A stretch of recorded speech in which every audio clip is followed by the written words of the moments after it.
it's time. Time for us to leave Ecowas is now. And we are no longer interested in Ecowas. We don't want it anymore. We want to exist. You know, one funny thing about this social media stuff, one thing that makes me really laugh is the way I fell apart with so many Nigerians. Only for them, after some months, after some days, after a while, convert to my camp because they eventually see the truth that I've been saying. I remain constant. Look at my page. You see that I remain constant in what I've been saying.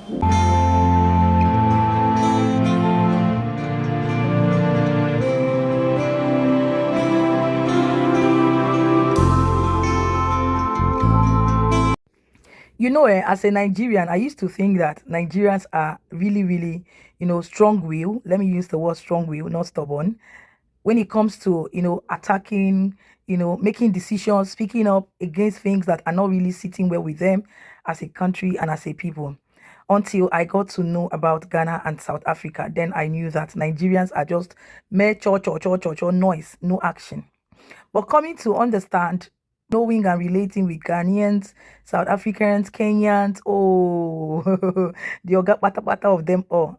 When it comes to, speaking up as citizens, voicing out their pain, their displeasures, things that are going on well, as a people, demanding for their rights, from their leaders and all whatnot. Because, of course, as long as we are countries in Africa, one thing that we cannot take out is knowing our rights as citizens and as leaders and what the constitution, the law states that's binding between the, citizens and the leaders of the country, right? And Ghanaians have really opened my eyes, as well as Kenyans, South Africans, to so many things politically, like when it comes to governance, leadership, democracy, that is obtainable. If you know me very well, I'm one person that is very skeptical when it comes to politics, political issues and topics, especially when it has to do with other countries. But why I really wanted us to talk about today's topic about Ghanaians demanding that they want to exit ECOWAS. You heard that right? Good. It's something that's been going on, and according to the title, like you've read, it's something that Ghanaians are not joking with. I used to think maybe it's just messing, but from the look of things, based on the video we're going to see here today, I have come to see that if time is not taken anytime soon as we speak, Ghana will exit ECOWAS. Like it is, done and dusted. They are done and dusted with ECOWAS. Before I go on to say what I think about this whole ECOWAS of a thing, what is ECOWAS, what's even the purpose, the benefit of ECOWAS, should even countries in West Africa, indulge or commit to ECOWAS. Before I go on to say all that, I would love us to watch the reactions from Ghanaians as well as, foreigners as other African countries, what they have to say about Ghana, who have visited Ghana, and as well Nigerians' own opinion and submissions. Even my brother Chimdi is here today. So I would love us to watch this video patiently to the end, pay attention to details. Most importantly, like this video for my sake, right? And at the end of the day, as usual, I'll come back to give you my take. Let's watch these videos, guys. Over 80% of Nigerians living in Ghana today don't have 1,000 Ghana cedi in their account. Almost 80% of Nigerians living here, they live lavishly. They don't think about tomorrow. They don't think about their hard time at all. Every day enjoyment. And we Nigerians, we like to press ourselves. We like to press our police. Over 70% of Nigerians living here don't even have transport fare for Ghana to Nigeria. If Nigeria must go later up now, 70% won't have money to go back. Over 90% of men living in Ghana here prefer to carry Olosho more than having a serious girlfriend. Kotoka International Airport. I never expected this warm welcome from the immigration officer. This lady was really so lovely, so gorgeous. Thank you so much. You even subscribe to my channel. If you're watching me, thank you so much for the hospitality that you offered me that day. You really represented Ghana in a unique way. And I feel like if all officers could behave like this lady, the warm welcome that this lady gave me a hint like I am at home. Like she could even recommend places for me that she would love me to visit. And she asked me, how many days are you gonna spend here in Ghana? And I told her that I wanted to spend like a month, and she was like, really, a month will be enough for you? I feel like a month will not be enough for you because you have to explore Ghana to the fullest. I was like, oh really? I was like, oh my god, she is a real G. So I think she gave me 3 months, if I'm not mistaken, 3 months or 2 months of the two. So I really appreciate her love, So when I received such a warm welcome and the hospitality from the airport, I was like, okay, God, thank you. Like, my stay in Ghana is going to be the best. It's going to be the best. You know, whenever you travel to a country and you experience this kind of love from the immigration or from the airport, because it's the first place that you get to land, just know that your trip is going to be amazing. So I was really shocked, and I was like, okay, so this is it. This is how Ghana people are. And I swear to God, guys, the same love that I experienced from the airport is the same love that I experienced until the day I left Ghana. Number 2, something that literally shocked me. Up to date, I'm just like, Ghana. I have traveled to different countries, but I have never seen anybody who owns over 70 luxury cars. I was with my friend. We visited this place called Automobile. You guys recommended to me, and the owner of that place is called Despite Nkwame. This guy owns over 70 luxury cars. This guy from America, from Texas, he told me, even in Texas, even in America, there's nobody who owns such, all those cars, like one person owning all those cars. This man is rich. Guys, I have seen like people owning cars, but this man shook me. And when we entered, let me just watch this video, guys, and see, what I am talking about, because you might be watching this video and you never watched that video. We have over 70 cars in the premises. Where was the Bishop Fire Department car from? The red fire truck? So when we get there, sorry. Amazing cars. They're really so lovely. I'm here to choose which one. Hey, I'm going with. Wow, this is really scary. That's the Dubai for you.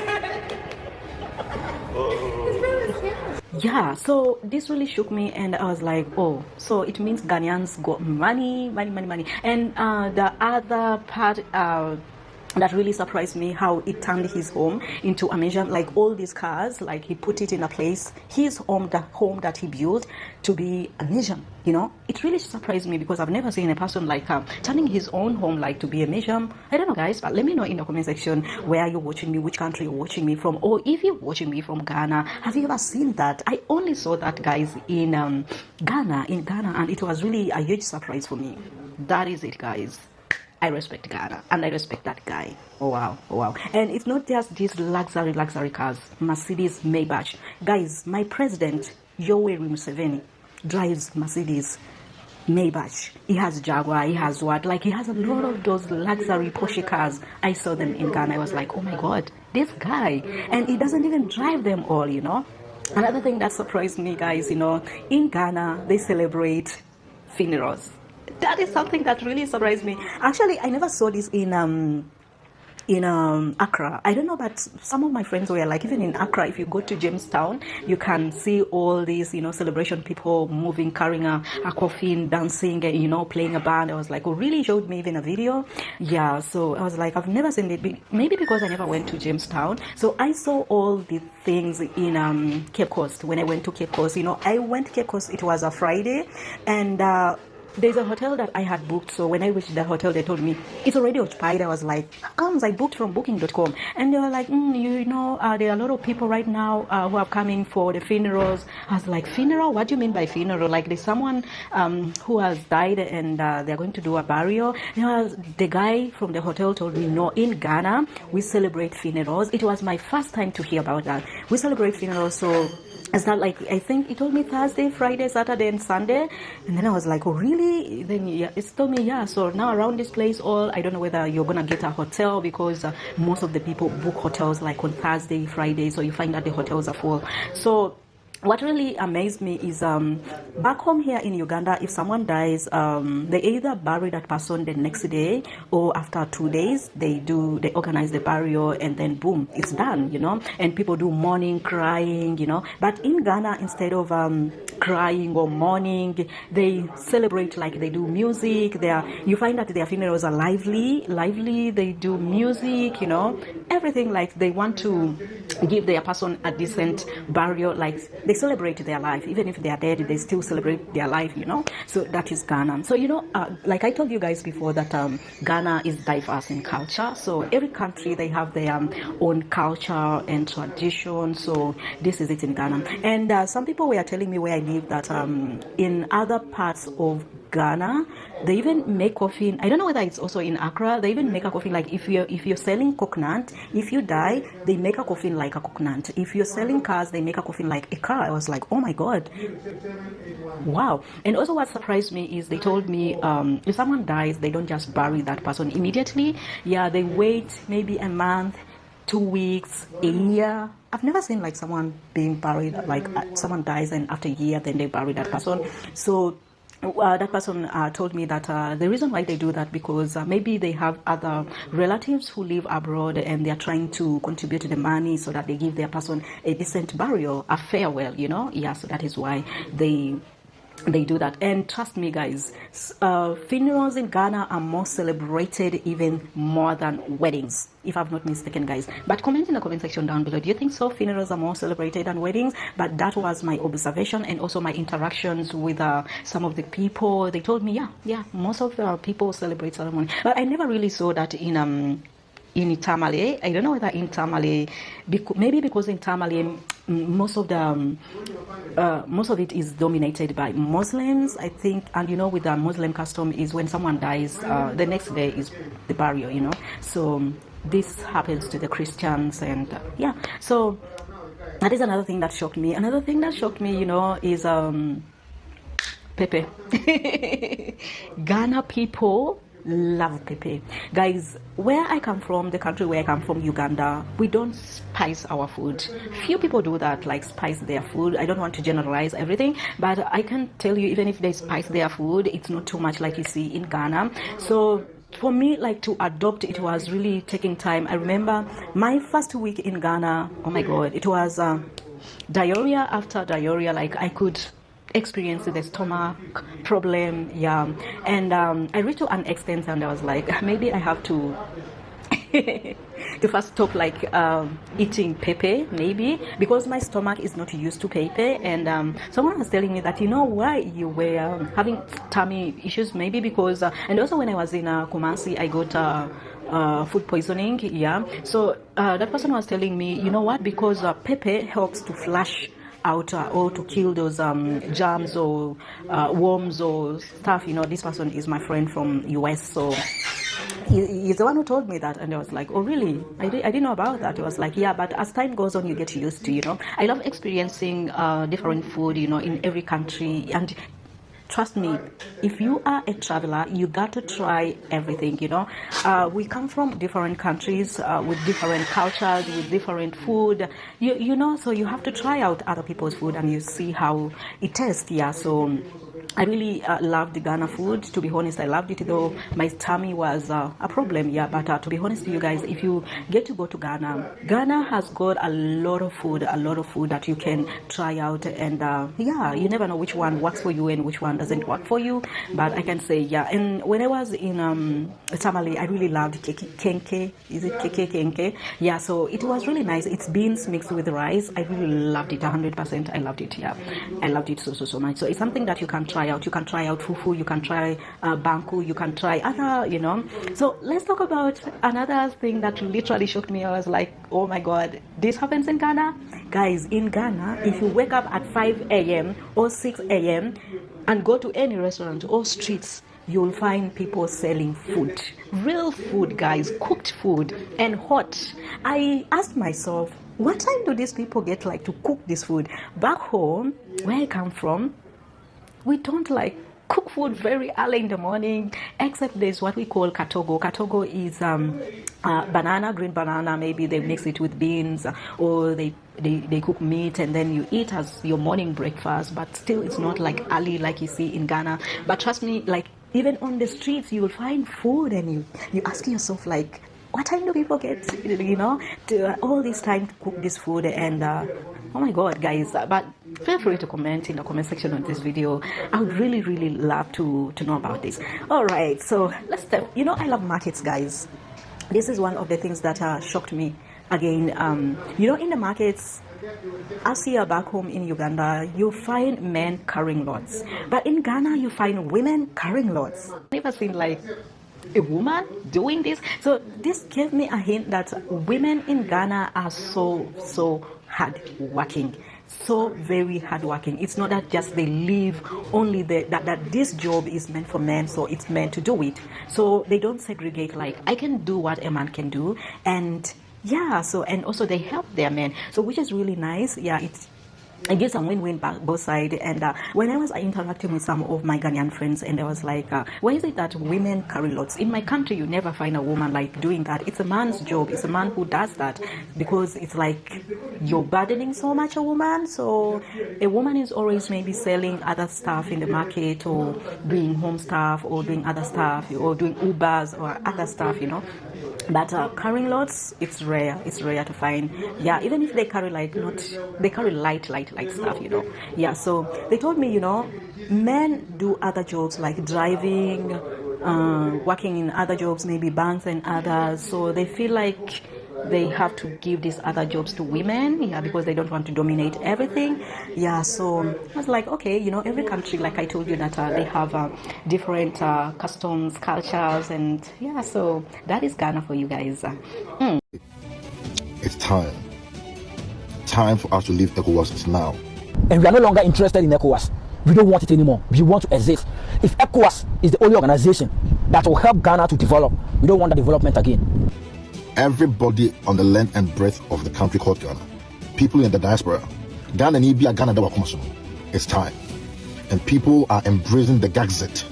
Let Ghaxit be the word in your mouth. Let Ghaxit be the word you breathe. Let Ghaxit be the food you eat. Let Ghaxit be the water you drink. Let Ghaxit be the words that you use to communicate with people. We don't want it again. We said we want to exit ECOWAS with immediate effects. We don't want it. And if you guys think that Ghana cannot survive with ECOWAS, then leave us, we will go and die. That one, we will know that we took our own destiny into our own hands, and it not ended well. We don't want ECOWAS again. Our leaders will exit ECOWAS with immediate effect, because it's not about economic anymore. It's about security and safety. And ECOWAS is not there, was not established to ensure any safety in West Africa. That's the reason why Ghana is recording crimes day in and day out, all in the name of ECOWAS. We don't want it anymore. If ECOWAS is the only organization that will make Ghana develop and will make Ghana richer than any other nation in the world, we say we don't want to be rich. We don't want it. We don't want that development again. So our leaders will exit ECOWAS with immediate effects. We don't want it anymore. We don't want it again. This rubbish organization over there, this rubbish organization, this useless and with bunch of fools over there, they don't care about anything. We don't want ECOWAS again. Our leaders to exit with immediate effect. We don't want ECOWAS. It's time to Ghaxit. It's time to Ghaxit. Watch this video.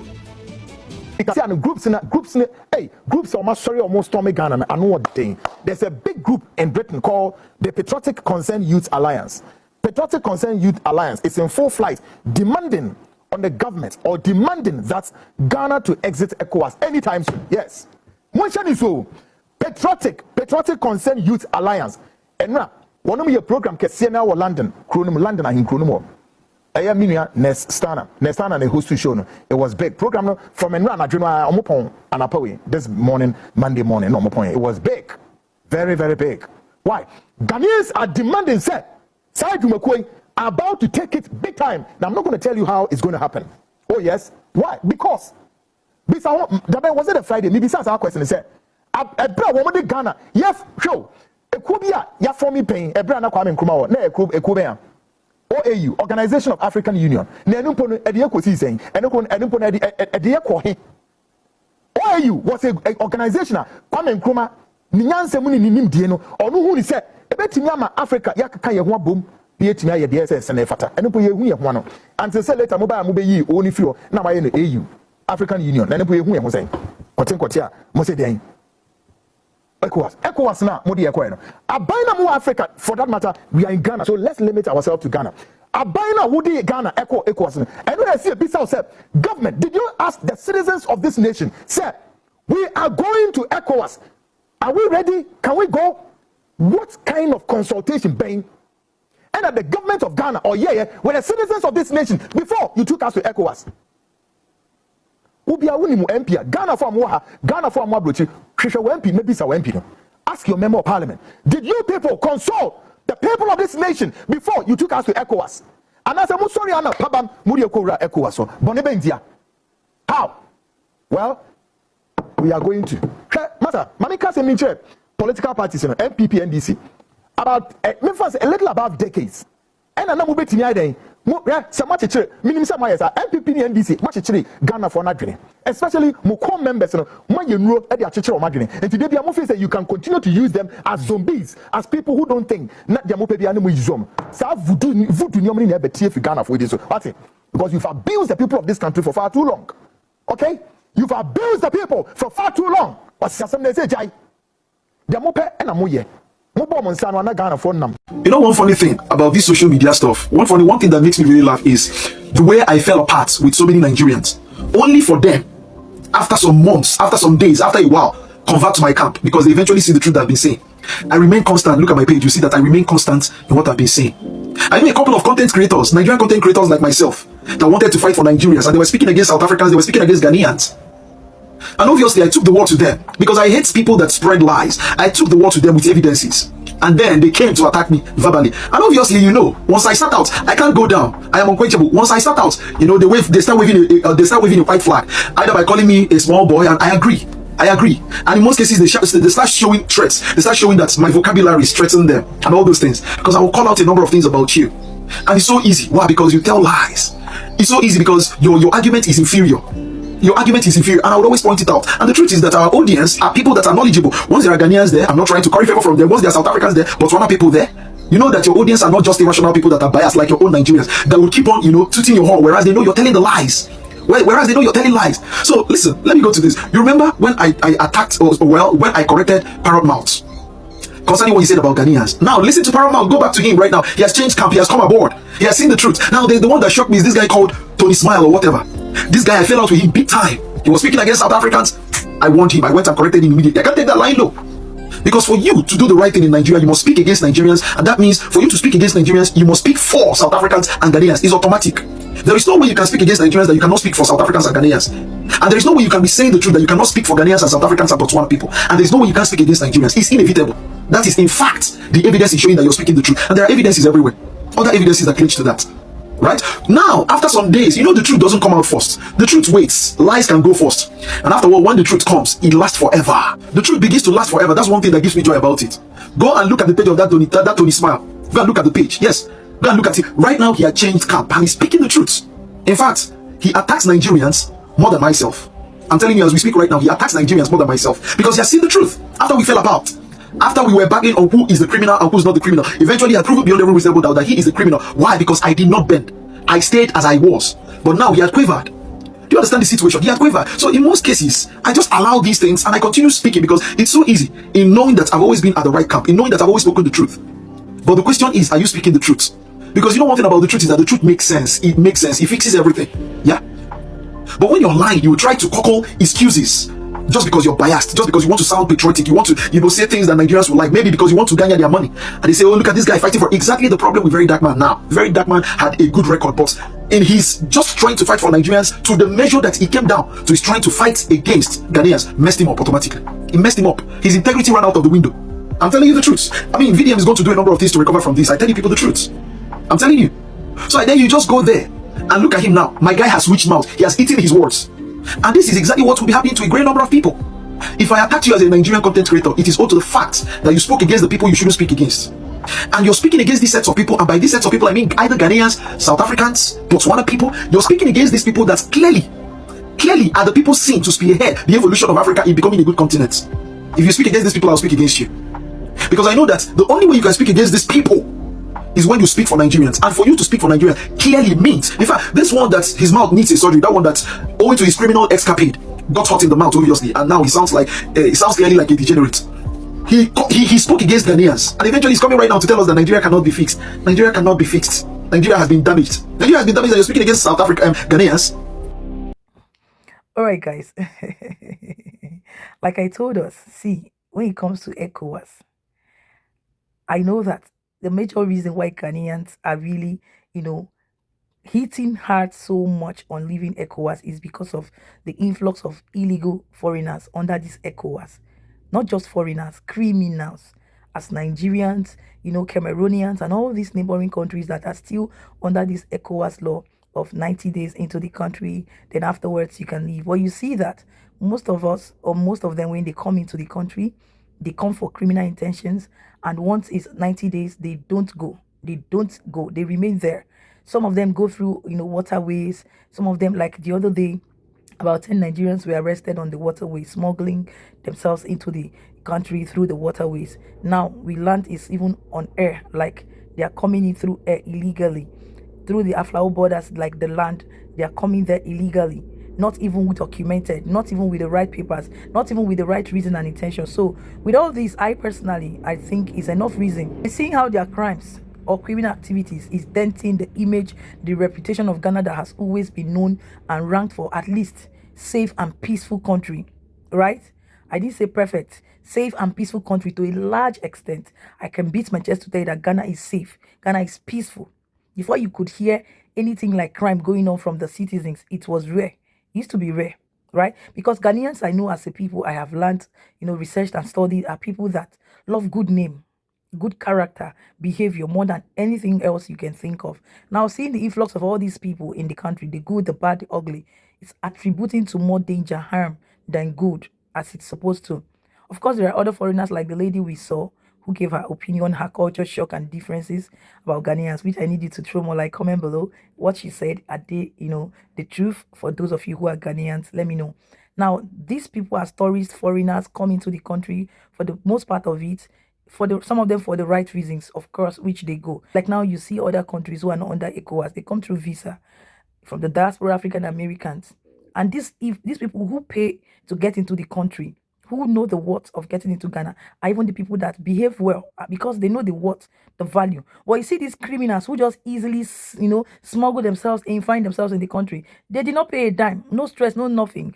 They are even the one constituting nuisance. Like they always say, if you, pay for something and you pay so much for something, it's always valuable because you know how much you struggle to get the money and you pay for it. Aside transportation, if Ghana exit ECOWAS and people are meant to apply for visa and go through the process until you've been granted visa before you get into the country, I think it will be easy to curb a lot of all these menace, criminal activities, and dangers that are being perpetrated by Nigerians and some other West African countries, right? So I believe this ECOWAS of a thing, even to us as Nigerians, even though we don't so much hold or value what we have, we don't care because of our high rate of corruption and crime, because we are even the culprits here. I believe ECOWAS is not favorable to Ghana and every meaningful country. Yes. The only country I think should be under ECOWAS should be Nigeria and Cameroon, because we are birds of a feather flocking together. Yes, so we share similarities in character, especially the Anglophone, English speaking, tribes of Cameroon, right? You see their characteristics and behavior are almost the same, or if not the same, right? So what's the benefit? What's the essence, right? Now, if it will be that, okay, it's importing and exporting goods, making it easy for us to have food, have infrastructures and all that. What about Burkina Faso? Are they not surviving? They've left, like the Sahel states, they've left ECOWAS. Are they not surviving, even doing better than we that call ourselves, ECOWAS countries? So what's the benefit to start with?